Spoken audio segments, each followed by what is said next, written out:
Hey guys, welcome back to Set the Standard. I'm your host Genelle and Dad. okay. Jeez. We've been tearing it up this morning, Yeah. and we had a big conversation in the car. Actually, I recorded some of that. I forgot. Some of the convo. Well, some of the more personal convo, but we have been really going strong almost every day to a coffee shop called Good Grounds Coffee in Almont, Michigan. It's all organic, sourdough made pastries, organic coffee. I have been getting the sourdough cinnamon roll. We posted on our Instagram, so follow us on Instagram. I did a whole little video of us going, but I get the sourdough cinnamon roll and I get the cold foam, cold brew iced coffee. What's your order? Well, I do the cortado, and was interesting while we were in there. We had a chance to talk with the owner, real nice guy, and Kevin, shout out. And we gave him a little of the kind of discussion around what they do in Cali with their coffees. And we talked about that one particular coffee that you like. Maru. Maru. There's a coffee shop in Maru in LA if you live in LA or are going to visit LA. And what's that little drink called? Yeah, there's a coffee shop called Maru, and there's 3 locations, one in Silver Lake, well, Los Feliz, one in downtown, and now one in Beverly Hills. And I think there's another one opening up in Culver. Oh, wow, they're expanding. Yes. Wow. Oh, they're killing it. There's lines everywhere, but there's a drink called a bonbon, and basically it's 2 shots of espresso, thick condensed milk, cold foam, so it's thicker than your regular cold foam made with milk. You think that's what it is. You need to, when you I'm go there. almost 100% because when he was saying he did his demo for his next drink, he was like, I use condensed milk. And But I know isn't exactly it what you're really talking like thick? about. But if you whip it with milk and more sugar. Gotcha. Okay. Yeah. So I think they do that. They top the 2 shots of espresso with the thick whipped condensed milk. We're discussing that with the owner there. He's into, so I believe his background was he worked at one of the major coffee He must companies. have because He he's did. pretty knowledgeable. He did. And his wife she literally, they got this idea for the store and they decided to, she went on to baking school, and everything that they make, even whether it's a cookie or bread cinnamon rolls or bagels or whatever it is, all sourdough based. Organic. And then so is their coffee. So yeah, they're really cool. They make their own coffee now, and so we like places like that. We like the idea of the wholesome people. Yep, and the wholesomeness of it all, and they're just a hardworking family that's trying to small business. Yeah, it's cool. And it's really cool. The inside of the shop's really cool. They get these wildflowers and they make these bouquets. It's just very aesthetic. That's the word that everyone uses. It's farm-like. But very aesthetically beautiful. They did a nice job. Even the bathroom, that faucet's like a gold faucet. And they did all that. But on the way to the coffee shop, I started the conversation of ego. That's been a big thing on my mind recently. I think when you're dating in your 20s and even in your 30s, the egos of men and even some women, like it's so heightened than when I meet older people. And by the way, I have met older men and even women that have big egos, but I tend to find that younger-ish 20, 30-year-old people's egos are just way more out of control than the people in their 40s and 50s. Again, I have met some crazy egoed 50-year-old men, but that was a conversation when we were driving there. So when we got to the coffee shop, we started talking to the owner of the coffee shop, and he's younger, right? Do you know if he's... Well, I'm going to guess 30s. I think so too. Mid to late. Yeah. So my dad just brought up, when we sat down with our stuff, I had commented on the owner of the bakery shop's demeanor as a man who is a younger guy with a business, with a family. 3 kids. 3 kids. Woo. Yeah. So, little kids. this whole morning has been around this topic of, and I talk about men because I date men, and also I have brothers, and then I have a dad. So I'm around men 90% of the time. Well, I think what it is you're questioning in terms of why. So ego, humility, pride, kind of be talking about all three, can be good things. Humility, pride, and ego are all things that are in all of us. And your question this morning was why, in particular, this individual, the owner of the place, seemed like, wow, he just has this I don't know, what word would you like to use? Calmness, easygoing. No. How I took him, just with conversation, we were talking about he comes off as like a sweet boy, like a sweet man. And he, to me, I think with my intuition and learning about people, and I'm still learning, I'm never going to stop, but I can tell the type of man that he is just by his conversation of how he's curious, very soft, more of a soft moving creature, I guess. And I had noticed with someone I had recently dated, he had some of those attributes, but he also had this side to him that is a little intense. And I saw the mix of the two. And ultimately, you know, the other side of that, like ego or whatever that was, you know, hurt him and hurt and continues to hurt people. So ego, you know, I see my dad and I said to my dad, I turned to my dad after we talked to this man that owns the coffee shop, sweet gentleman, soft. You can just tell he's like a sweet guy.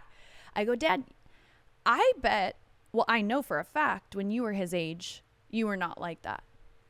And my dad goes, you're right. I wasn't. And so we started this conversation of why do you think you weren't in your mid-30s? Why were you more ego? Why were you more aggressive? Why were you more, and not aggressive towards people, but like in life, and just the intensity of it all? And yeah. And do you think you needed that to be successful? Do you think this guy can't be as, I think this guy's very successful, entrepreneurial. Has a whole family. He has a wife. Like, he has achieved a lot of the things that people look at as great accomplishments in life. And he's doing it, right? He's doing the business. But yet he has this demeanor that isn't very intense and over social and, you know, completely, what's the word of the weekend? Starts with an I. Impulsive. And I asked my dad, I said, why do you think you were more ego-y? Because you can also see a man's ego pretty much from the start. It's very hard for them to hide an ego. I have had someone hide an ego from me, but it ultimately comes out. So going to ego, why do you think some men have this crazy ego? It's two things. It's one, how you're born, hardwired, and two, your environment. So it's, you know, we're all made a certain way, and we come out, you know, from the moment we're born, there's a hardwiredness in us that we receive, just like some people are tall, some people are short, some people have more hair, some have less hair, some are blue, some, you know, all these different traits that blue eyes. So we have all these different traits, you know, and that is one of them. What the second part of that then becomes shaped by how the child grows up in the environment that they're in, you know, how their parents are, how they're taught, what they surround themselves with. And I use the example with you that I had an older brother. I grew up in an area that was, when you went, you know, most of the time you did activities, you were outside with other kids. There were no, you know, obviously games and stuff, video games and stuff. So we were always outside playing games. And when you were outside playing these games, you generally played with kids that were older and bigger than you. So I'm, you know, 8, 9 years old playing with 12, 13-year-olds. So, I mean, that's a big difference. You're talking kids that are puberty and so forth versus me, this little 8 or 9-year-old. And then I had a brother that was almost 5 years older than me. So when I'm in this environment, I learned early on that if I was, you know, kind of a sissy about things, or I didn't, you know, if we were playing a sport and I cried and complained, or, you know, I wasn't good, was another part of it. If you weren't good, no one would pick you, because back in the day, when you play a game, right, you literally had 2 captains and you got do you picked. think So being competitive and ego? I think there are men that can be very competitive and not have this like I totally fluffy agree. ego. I was thinking of the one golfer, Scotty Scheffler, who's he's the number 1 golfer right now, and he's a Christian guy, and he's been asked these questions, and he's got this fiery competitiveness to him. Rarely do you see it, but yet he is very competitive. There's a quiet competitiveness to him. So I think you can. So kind of where we shaped the conversation was, okay, going back to this idea, born with, hardwired environment, is this idea then either one of those examples, learning to control it or understand it, so that we go back to, EQ. I was just going to say that, and Right. IQ. Right. So what if you're born with just the IQ and not the EQ, and your ego's huge? Are you just going to fall? when you think about parents raising their children, Yeah. right? And, in my case, 3. So I had quite a variety of personalities between you and your brothers. Each one of you, when you want to look at ego or personality or whatever, which ego is part of your personality, there was a big difference. So, one of the things can happen if a parent has a child that has, we'll just say, a strong personality, right? We'll just say a child that is active and outgoing and just always pushing limits and so forth. Sometimes a parent can crush that quote ego or spirit of that child. So there's a balance between having the understanding of, you can't explain to a 2-year-old what their ego is, right? You mean they have no idea. Not. Yeah, but you can really also, explain well, an you ego can to also, a 25-year-old. well, I'm just kidding. unfortunately, I'm just kidding. well, that there's a point in there, and that is most people don't know what even EQ is, which is your emotional intelligence. They have Especially really, men. well, just people in general. I think we I don't live know. in a society today where I think that's lacking. So many men float around like this. Well, so, we got into this idea that striving to succeed, being successful, doing good in school, doing good in athletics, doing good at your job, making money, having material wealth, and all these things are part due to driven, ego, all kinds of words we can throw around as we begin. So you want someone, in the case you've used men as an example, I'll talk about myself.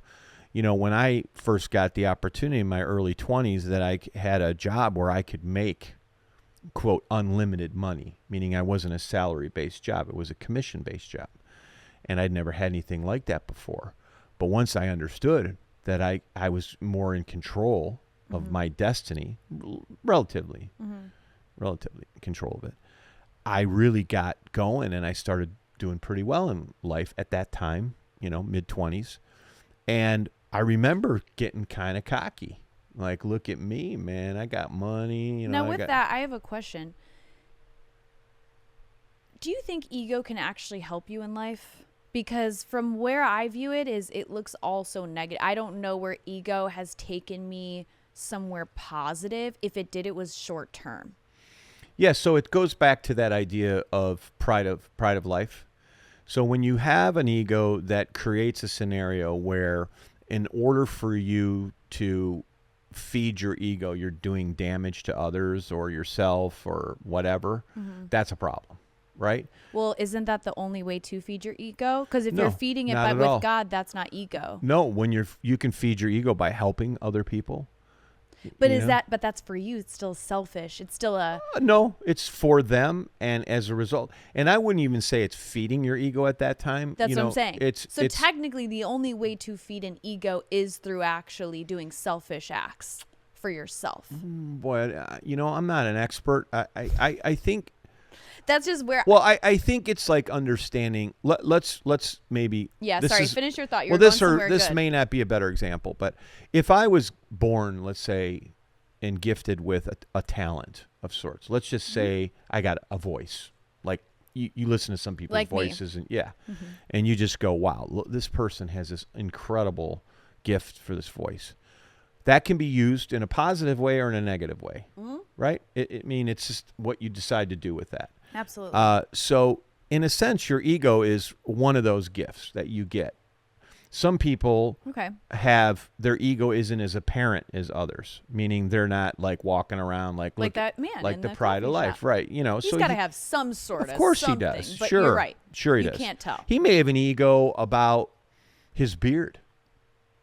He's pretty proud of He that, did. right? He had He a might have a beard. little, Well, so when you asked him, this is the coffee shop guy. Mm-hmm. My dad goes, hey, would you ever cut your beard? Or how long have you been growing it? And he goes, 14 years. Well, yeah, he wasn't about to shave that off. No way. It comes back to, That's how I look at it. well, that's because you are seeing people who can't control their ego or have an understanding of they have an ego. But here's my other thought, though, really quick on that. Mm-hmm. I also have looked at myself. So I have an ego and I have a lot of pride. I think sometimes more than other women. Because I tend to, some women are like, oh, I'll just let, it doesn't matter if he does. See, for me, I'm like, I'm not reaching out first. I'm not calling first. With my job, right? I've fed a lot of my ego through financial value and all this stuff, right? So when I was making money, I was like, I don't have to listen to anybody. I have money. Why would I have to listen to anyone? And instead of just looking at people and saying ego's bad, I've also looked at myself. Most of the time when I am feeding my ego, I ultimately have a downfall. So that's the only reason why I'm not just picking on So men. what we're talking about too is self-awareness. And so what we sometimes, you think about the clothes you wear, or you lose a bunch of weight, or you get in shape, or you do something and you want, the attention that it brings as a result of that. Some people would say, oh, I'm not doing it for the attention. Others are doing it for their own. Let's just say someone who loses a bunch of weight. I did it because I needed to be healthier. Then there's other people saying, I'm losing weight so I can meet a guy or, pick up chicks or, So those types of things is that balancing between how you are aware that, first of all, you have an ego. That you have to identify that first. Okay. Right? And then you say, how do I take that ego and know that having a balance of sense of pride, right? Sense of humility. How do I take that and meld it into what becomes a personality that is not driven by on what people think of me on the outside as much as what I'm doing on the inside. Mm-hmm. And so, that is it's hard. That's huge. Because we are in a society that is so elevates ego, right? Right. And, someone's on Instagram or, YouTube or whatever it is. And so the measurement, it's like these kids, they say, that go on that are in school, high school or middle school, whatever. The Instagram and all this stuff is hurting children because their ego is so put out there and being bruised by so many people, which it shouldn't be the case, right? Totally. It's the validation. So it's or lack of, right? Yeah. So what we were trying to get to and maybe, where this may be helpful for some is knowing identifying that, you have an ego, mm-hmm. You do. Identifying, like, as I shared with Genelle, mine was probably formed by, for sure, how I came out of the womb, and then secondly, how I grew up. There was no doubt in my mind that my environment was probably fueled what was already a person who, hey, I go after things. You tell me no, that only makes me want to work harder. If whatever I lacked in attributes, I made up for in just effort. Mm-hmm. I was a person that, I'd work twice as hard as someone who maybe had the gift of something. I'd work harder than they did to equal them, whether it was in athletics or whatever. I was never a great athlete, but I worked hard. Okay. So that's part of my ego, right? I was like, all right, I knew fairly early, mm-hmm. Wasn't like this super in-depth kid or anything, but when you start playing sports, especially sports, that's why I think sports is good.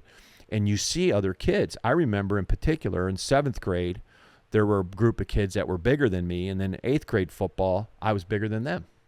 I remember standing next to this kid in 8th grade going, man, last year he was bigger than me. Now I'm bigger than him. It's just the way, you're growing at that age. But that told me a lot of things about how I should be with my ego. I didn't know I had an ego, but my personality. So what we want to do is when we're in relationships with friends and or potential suitors, boyfriends, girlfriends, how do we look for ego and it's placed properly? So you just gatewayed into a perfect question I was going to ask you.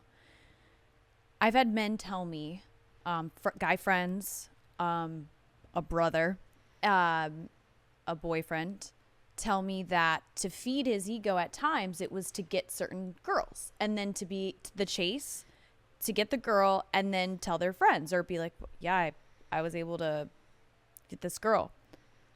How do I know that I'm not, I might be feeding a man's ego if he, quote, gets me.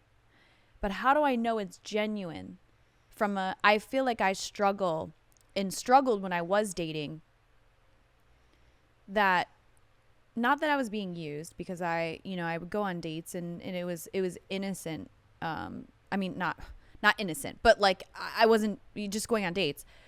I'd find that some of the men that were sitting there, it almost fed their ego that I went on a date with them.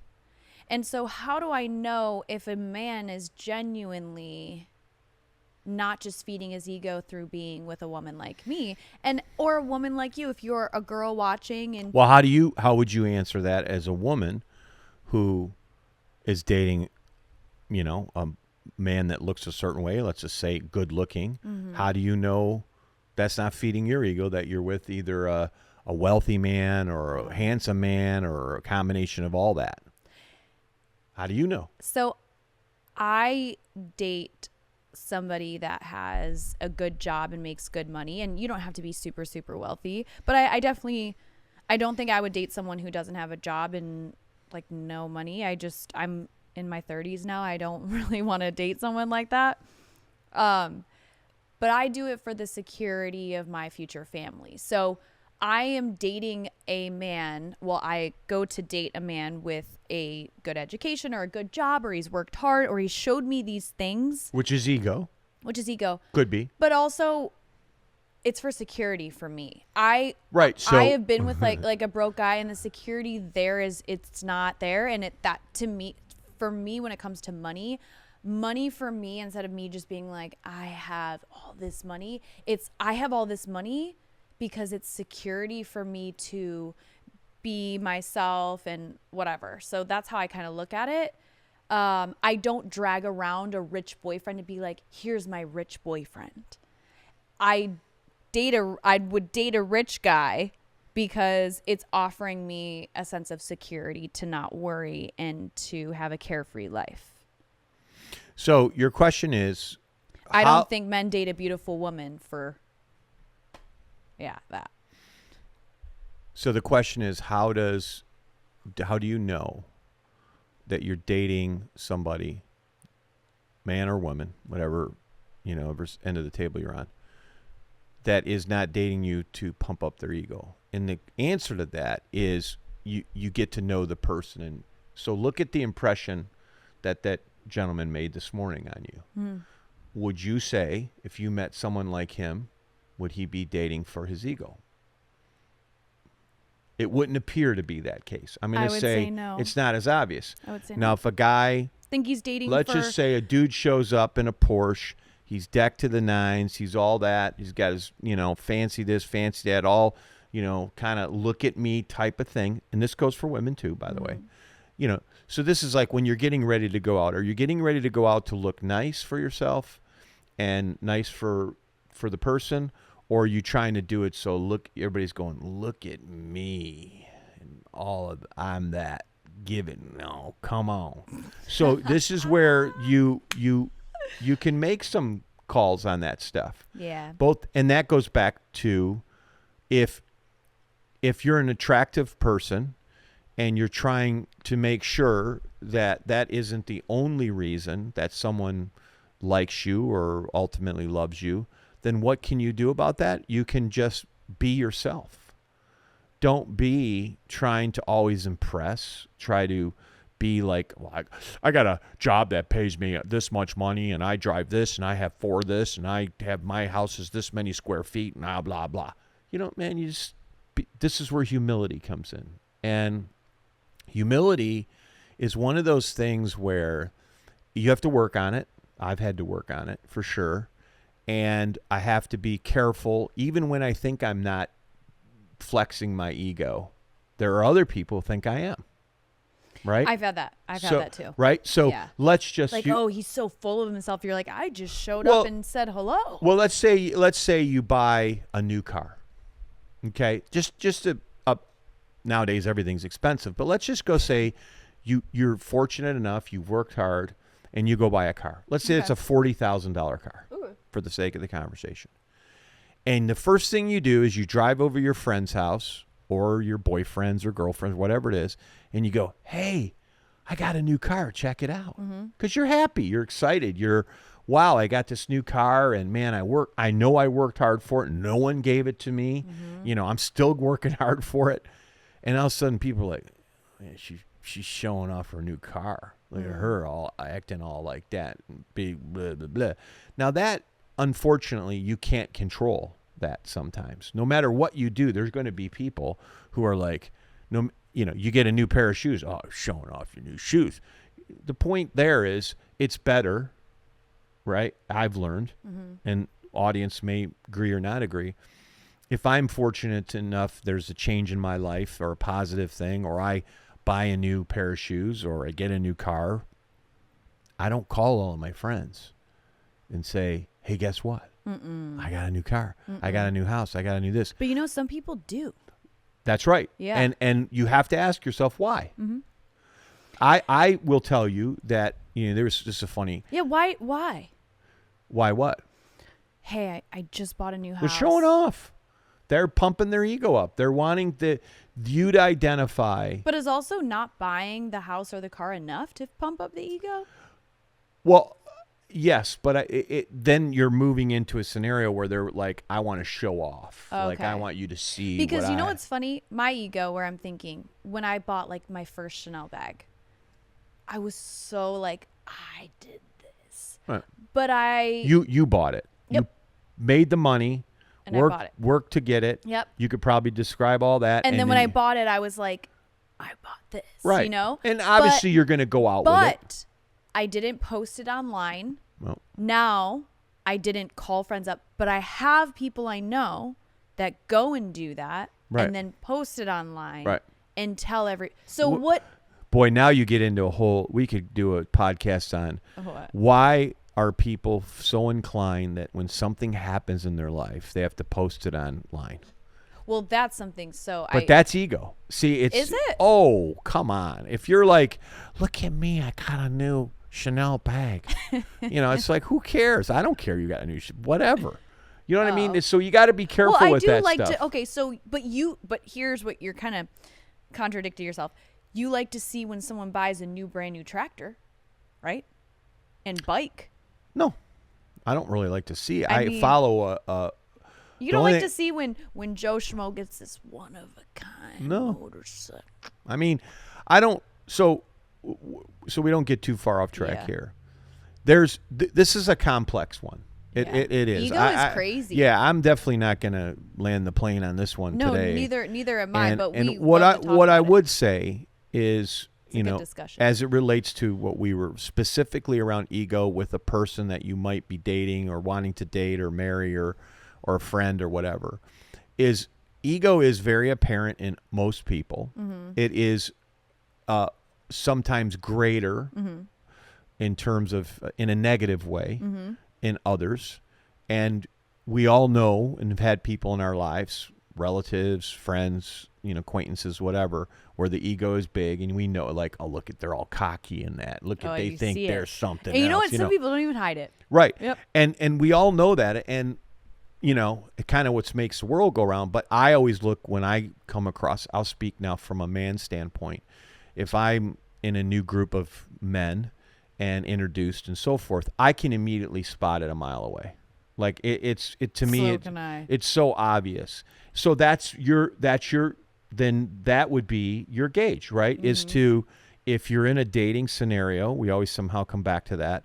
But if you're in a dating scenario, and as soon as, the guy meets you somewhere or he talks or whatever he says, you're going to know, like, if the dude's all wrapped around himself. I mean, I think fairly quickly. Yes. Now, if it's more of a quieter ego. Subtler. Yeah, it may take a little bit more to get a sense for that, but it's not going to be those, because I was one of them and still always battling it. I didn't hide it. I mean, I thought I was, You didn't think you were subtle? Oh, I mean, I was rolling around in suits. Do you think you're subtle now? It's a work in progress. Okay. Because I would say that, like, it's probably not what it used to be, but I can see your ego. Oh, I have had to. Competitiveness is one of them. It's funny in little things. Last word. There you go. It could be. We told an example on one of our podcasts about walking up that hill by your house. Yep. I mean, I'm like, that's a form of ego. Not only am I trying to beat my own time, which is number one for me. Oftentimes I compete against myself. But yeah, I was trying to go up there faster than you. I was trying to, that girl that was in front of me, I was trying to keep up with her. So that's all a little bit of ego. Yeah. But what's funny about that is the girl in front of me had no idea. Like, I wasn't like, I'm going to catch you. I was just. Yeah. Where we know someone who throws huge fits. Correct. So that's where you go and you have to sit there and go, all right, dude, settle down. You're just acting too crazy. So I would say if you're going out and you're sitting, this goes back to one of our real early podcasts about questions you need to ask around someone whether you're dating or before you go out, and I'm saying, what's important to you? How do you get along with your family? Yeah. Are you competitive? See how they answer that question. Now, this could be, What if they're like, I'm not really competitive. Or what if they're like, yeah. Okay, so what does that mean? You're competitive. I like to. So play are you a sports sore loser? That's what I'd ask. If someone, what if they go? You can be a sore. You're a sore loser. What if they go? Genelle's a sore loser. What if they go? I don't like to lose. We played that card game. You get all. What card game? What card game? That one game where you got to figure out the guess. Well, if my partner's going slow, I don't like to. No. But, ego. But. So what we learn. Speaking of ego, do you think I'm pretty? Whatever. So here you got enough Instagram people to tell you that answer. So I would just go back to so we can kind of close this one up. Is ego is one of those things where, and I would say anyone listening to this podcast, the word ego definitely is a trigger for many things in terms of good and bad. Pride is also one of those things. So if I were to say, yeah, I take pride, I like to keep my cars clean, as an example. I like to wash my cars and keep them clean. You like to keep them clean or immaculate to the point where you have OCD? OCD? Yeah, I'm probably on that far right OCD side. So someone might say, well, you got to keep your car, I armor all my tires or do whatever, And I honestly don't do it for anyone except myself. Okay. I enjoy when I do it. I enjoy the process. It's like cutting the lawn. When I cut the lawn, I try to do a good job. I don't do a crappy job. I do a good job.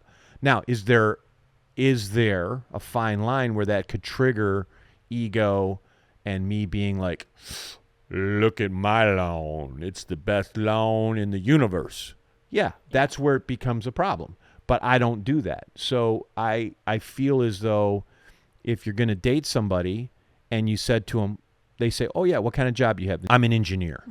Okay, and you said, do you try to be the best engineer you can be, middle of the road engineer, or a bad engineer? 90% plus of the time they're going to say, oh, I try to be the best I can be. Well, that's a good thing, right? That means hey, I'm striving to be the ego. Now, where it gets to be the point where that maybe crosses the line, like, I am the greatest engineer that ever walked the planet, and everyone else sucks but me. Yeah, that's hard. I don't think I run into that extreme. Those are extremes, yeah. Right? Yeah. So this is where it takes a moment, and why we can't answer this on a 30, 40-minute podcast, is that it's a good one to dig into. So I'd tell you a couple things. as far as ego. Look into EQ, right? Emotional intelligence. For yourself or the for person. yourself. And once you understand it about yourself, you'll be able to be a better judge of others. Self-awareness around yourself. We talked a little bit about this before, that, ask people how you come across. How do you perceive me? Take 2 or 3 of your best friends and sit down with them. Say, I need some real, and you got to be open to the feedback. Say, maybe. Which is kind of fun because then you can learn more about yourself. Well, people don't want to know. So Yeah. when you say, if you went to one of your friends and said, hi, and if they said to you, I see you sometimes and you're really judgmental, or you're. But also sometimes you have to be careful when asking other people. They could project like their own insecurities. Yes. I could see asking Well, somebody. trusted friends. I mean. Because if you have someone who is jealous of you, one of my friends / cousin has friends, I can tell that they are a bit jealous. Okay. So at times their feedback is, well, you do tend to talk about the boys you're talking to and how cute they are. Like, it's not. Yeah. Well, that's immaturity too, by the way. Right. So Yeah. sometimes also asking your friends for feedback, be careful, because they might try to, kind of really give it to you. If they're jealous and it's not coming from a place of love. That's the only thing I would say. You make me think of a couple quick things, real quick. Yeah, and then I have to ask you a question. 20-year-olds don't have, back to self-awareness, EQ, it's pretty low still. Yeah. Unless they're of a unique, right. They've been. Or experience, or they had a rough. Or someone's talked to them about it, or they've read books. I mean, most people don't even think about this stuff, right? And you can actually, there's statistics out there that most people have low EQ. That's a big problem. And I'm talking successful people. Yeah. People who are very, very wealthy have low EQ. Oh, because their ego is. Well, they think they wouldn't be successful unless they had this ultra ego, right? Many of them think that. But is your success coming from God or the devil? Well, there you go. And so the term success brings a lot of things. So I would say that. There was a second point in terms of the example you gave. If you can't go to the 5 closest people in your life and get honest feedback, then you're probably hanging around with the wrong people. So if you want to better yourself, we've mentioned this on other ones. If you really want to become all that you can be, and I don't mean that in some, kind of making fun of that statement, because that used to be a statement the Army used.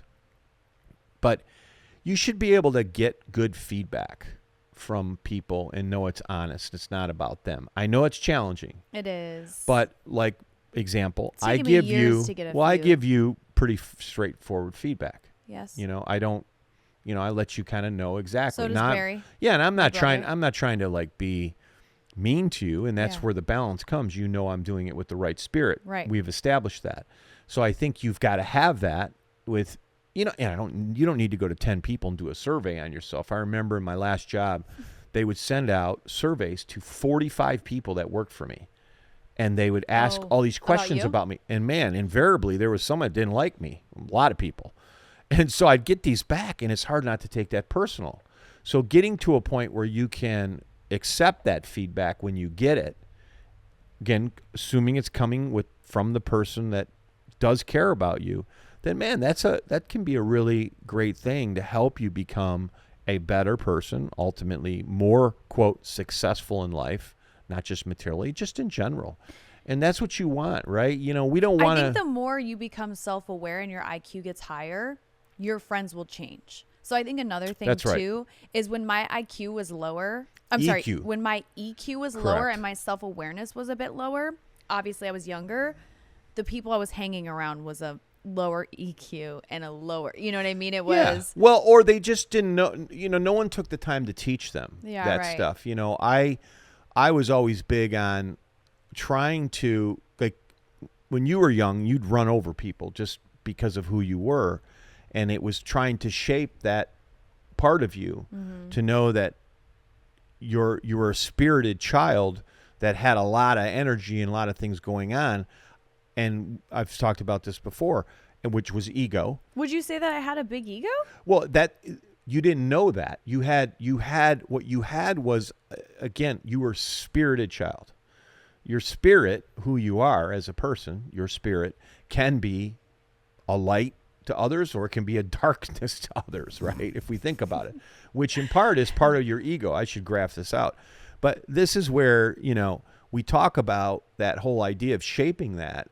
And so, I think a lot of people just haven't been talked to and understand a little bit about what we're talking about. I've talked to you about this years ago, about EQ and different things, and, kind of giving you some feedback on how you may talk to somebody or how you come across. And this is a lot of how we interact with people, and you pick it up quickly. It's like, again, come back full circle. The guy this morning had a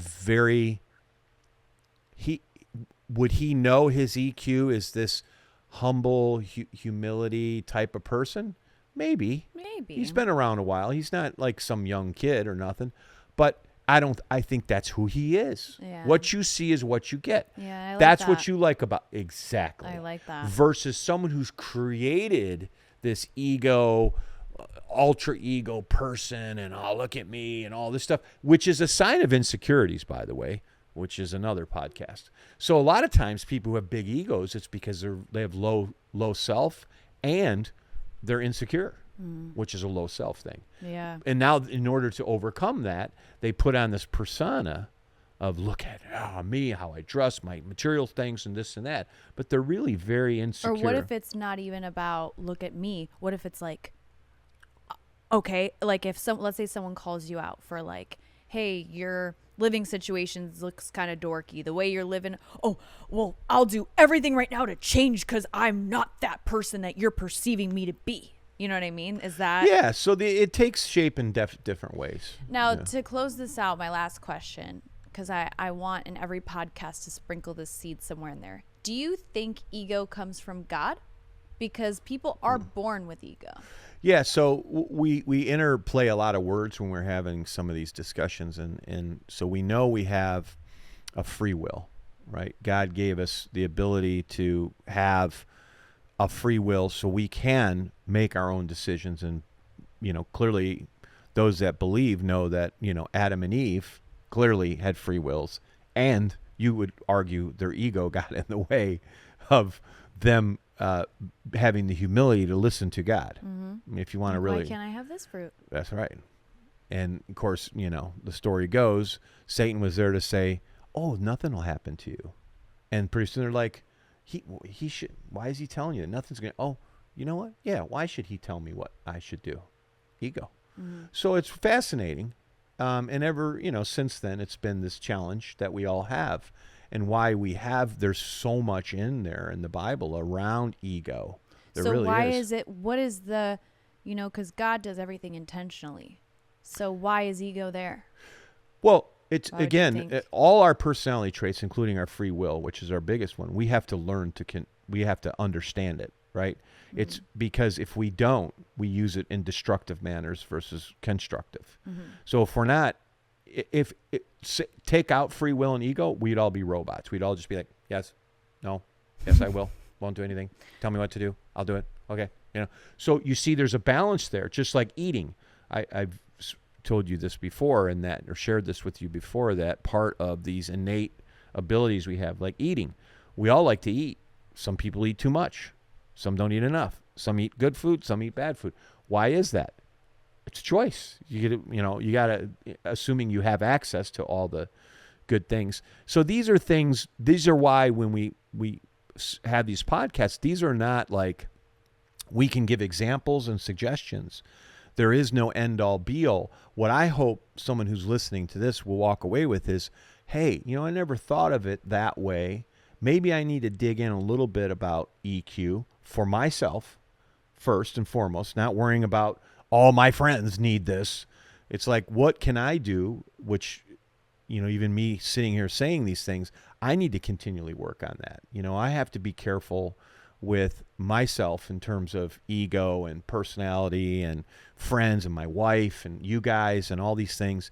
And so it's an ongoing thing. And I hope we create some interest around the topic. And if you're in a dating format right now, you should have some understanding of ego from yourself, as well as the person you are looking for, hopefully to be your future, long-term mate.